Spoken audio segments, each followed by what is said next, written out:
Saya tidak tahu siapa yang harus bertanggung jawab, ya, sehingga kolonisasi Cina, maksudnya Cina daratan, itu step by step, sedikit demi sedikit, memang sudah berjalan tanpa halangan apapun.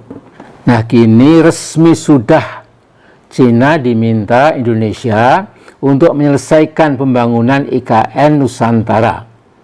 Begitu pembangunan ibu kota baru itu selesai, maka saya tegas katakan penjajahan Cina atas Indonesia mendapatkan angin buritan super kencang.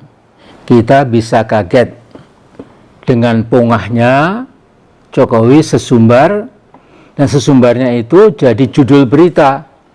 Jokowi says IKN now largest construction in the world.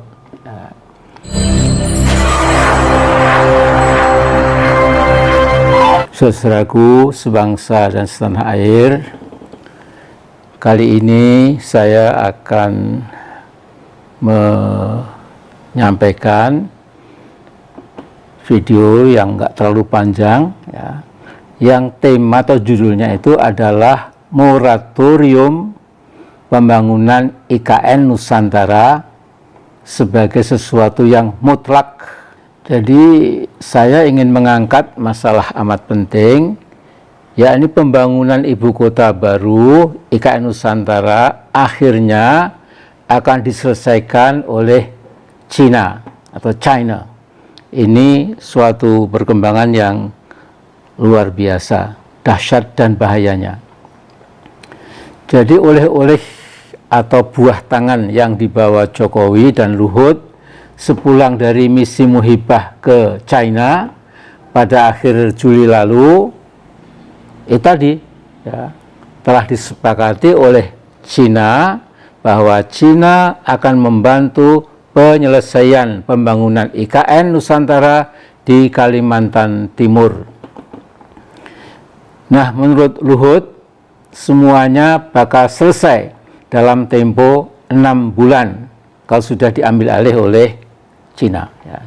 Nah, sejak jadi presiden pada Oktober 2014, Jokowi selalu menoleh ke Cina untuk meminta pertolongan, dan Jokowi menjadikan Cina bagaikan saudara tua nan beribawa, katakanlah sebagai big and elder brother, ya. Jadi abang andalan. Malah saya menduga ada tim-tim kecil dari Indonesia yang secara periodik sowan ke Beijing untuk mendapatkan pesan-pesan, pengarahan, mungkin juga peringatan apa yang mesti dilakukan oleh Indonesia. Nah, hubungan mesra Jakarta-Beijing bisa kita lihat bahwa sejak jadi presiden, Jokowi itu sudah belasan kali sowan ke Cina. Ini luar biasa juga, ya. Pokoknya China harus dimuliakan, diistimewakan. Para TKA Cina diperlakukan secara istimewa. Nah, di antara puluhan, mungkin ratusan ribu TKA Cina, itu banyak yang mereka berbadan tegap, dan saya yakin menduga, ya, mereka itu anggota-anggota People's Liberation Army, yaitu militer Cina. Yang menarik ada kesamaan antara Indonesia dan Malaysia berkaitan dengan para imigran China itu, ya. Jadi sekian waktu yang lalu pemerintah Malaysia pernah mengeluh bahwa imigran atau turis China yang sudah masuk ke Malaysia hampir tidak ada yang kembali ke negeri mereka. Jadi mereka bergentayangan di berbagai negara federal Malaysia. Banyak yang berbaur dengan China Malaysia yang merupakan sekitar 24%, hampir seperempat dari penduduk Malaysia. Nah, di negara kita Indonesia, negara kepulauan yang sangat luas, tentu lebih mudah bagi para TKA Cina maupun yang berkedok turis bergentayangan, ya, lebih luasa di kota dan desa-desa kita. Nah, jumlah WNI Cina di Indonesia juga cukup besar, sekitar 7 juta, dan sebagian mereka, sekali lagi, sebagian mereka, tidak semuanya, ya, telah menjadi agen-agen setia buat intrusi atau perembesan Chinese daratan ke negara kita. Nah, saudara-saudaraku, 2 tahun yang lalu saya melihat langsung ke Pulau G, salah satu dari 17 pulau buatan reklamasi di Teluk Jakarta. Nah, Pulau G itu sudah menjadi kota 100% kota Cina. Apartment buildings yang besar-besar semua dihuni oleh Chinese yang sebagian besar sama sekali tidak bisa berbahasa Indonesia. Jadi penampilan Pulau G itu persis seperti kota-kota Cina dengan atribut-atribut khas pecinan, tetapi dalam skala yang puluhan kali lebih besar. Anehnya, mereka punya KTP Indonesia. Ya. Saya tidak tahu siapa yang harus bertanggung jawab.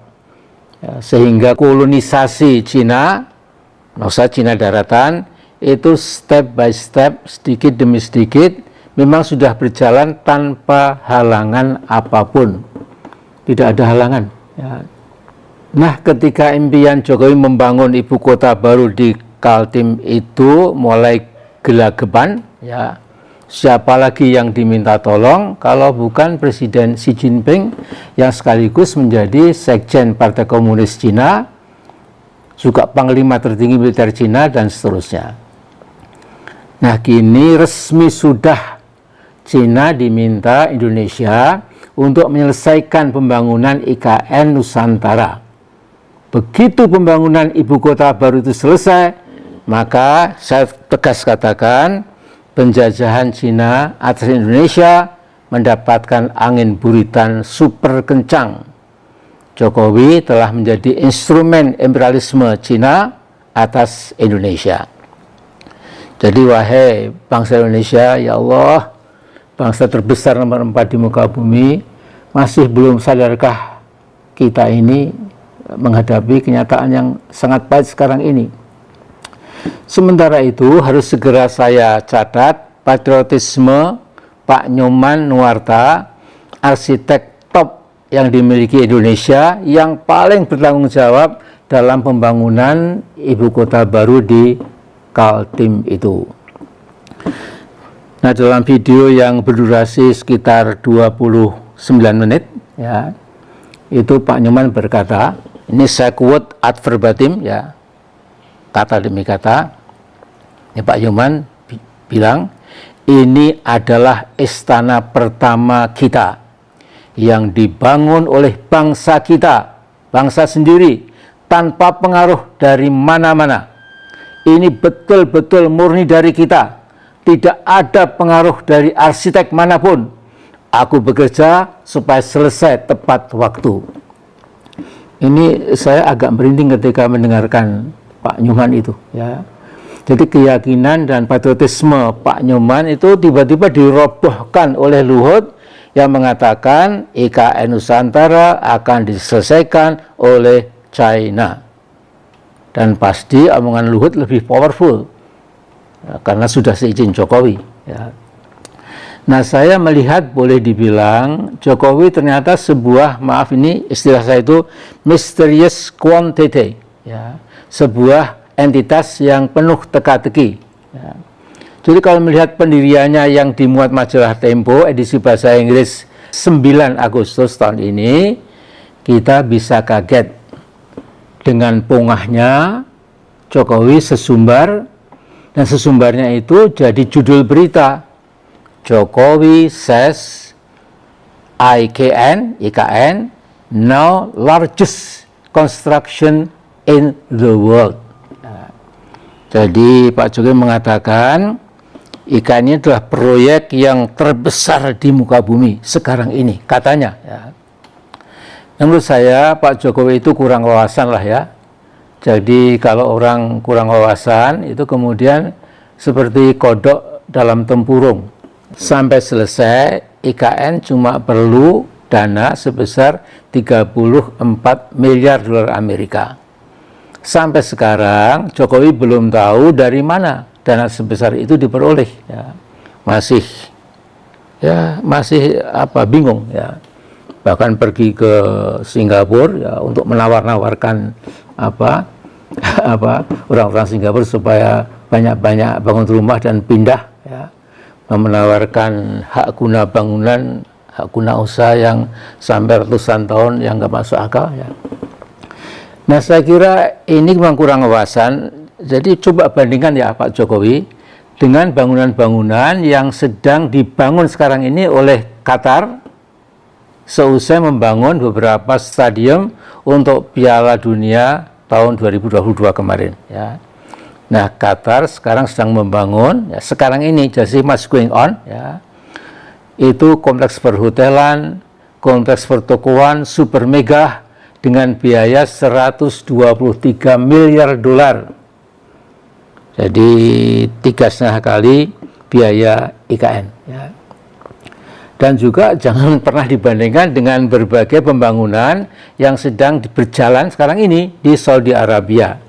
Sejak dari kompleks perhotelan, objek turisme, berbagai taman, menara, lapangan terbang, kompleks perhotelan, dan segala macam di sebuah pulau di Laut Merah, maka dana yang sudah dan akan dikeluarkan lebih dari 500 miliar dolar. Jadi ini kan berkali-kali. Jadi jangan menyangka, waduh kita sudah luar biasa. Jadi kadang-kadang kita agak malu ya.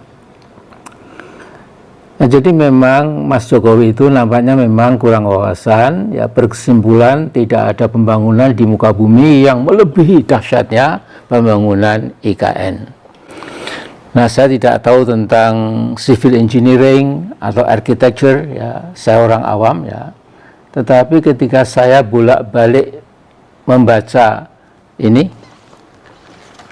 perencanaan pembangunan Ibu Kota Nusantara IKN diterbitkan oleh Otorita Ibu Kota Nusantara setebal 20 halaman. Saya segera berkesimpulan bahwa IKN Nusantara memang proyek ngelindur seperti kata Rizal Ramli.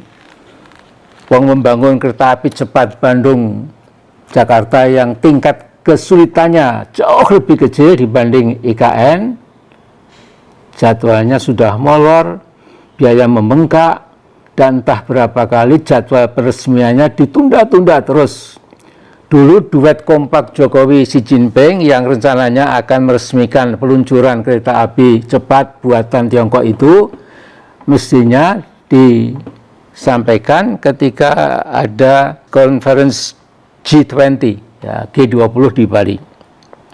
Ternyata batal karena belum siap ya.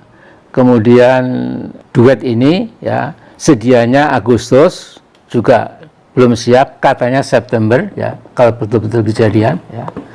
Jadi saudaraku, ternyata kita melihat Pak Jokowi itu ya memang tadi ya maaf ya kurang wawasan lah ya. Saya nggak mengatakan lebih dari itu ya.